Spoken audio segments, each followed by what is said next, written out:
శ్రీరాముని పరమ భక్తుడైన హనుమంతుని ఆరాధన ప్రత్యేక ప్రాముఖ్యత కలిగి ఉంటుంది. హనుమంతుడు కష్టాలను, దుఃఖాలను, బాధలను తొలగిస్తాడు కనుక సంకట విమోచనుడు అని పిలుస్తారు. హనుమంతుడు చిరంజీవి కనుక కలియుగంలో ఇప్పటికీ భూమిపై నివసించే ఏకైక దేవుడు హనుమంతుడు అని, తన భక్తులను కష్టాల నుంచి కాపాడుతాడని హిందువుల విశ్వాసం. హనుమంతుడి జయంతి రోజు కూడా ప్రత్యేక ప్రాముఖ్యతను కలిగి ఉంటుంది. అయితే హనుమాన్ జయంతిని సంవత్సరానికి ఒకసారి కాకుండా 2 సార్లు జరుపుకుంటారు. అయితే 2 సార్లు హనుమాన్ జయంతిని ఎందుకు జరుపుకుంటామో మీరు ఎప్పుడైనా ఆలోచించారా? ఈ రోజు హనుమాన్ జయంతిని 2 సార్లు ఎందుకు జరుపుకుంటారో ఇప్పుడు తెలుసుకుందాం. 2025 హనుమాన్ జయంతోత్సవం ఎప్పుడు వచ్చిందంటే, ఈ సంవత్సరం చైత్ర పౌర్ణమి ఏప్రిల్ 12వ తేదీన వచ్చింది. పంచాంగం ప్రకారం చైత్ర పౌర్ణమి తిథి ఏప్రిల్ 12న తెల్లవారుజామున 3:20 ప్రారంభమవుతుంది.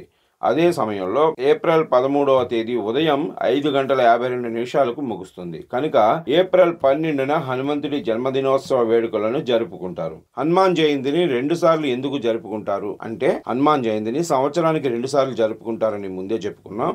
ఒకటి చైత్ర పౌర్ణమి రోజు, అంటే ఆయన పుట్టిన రోజు. రెండవది కార్తీక కృష్ణ చతుర్దశి రోజు.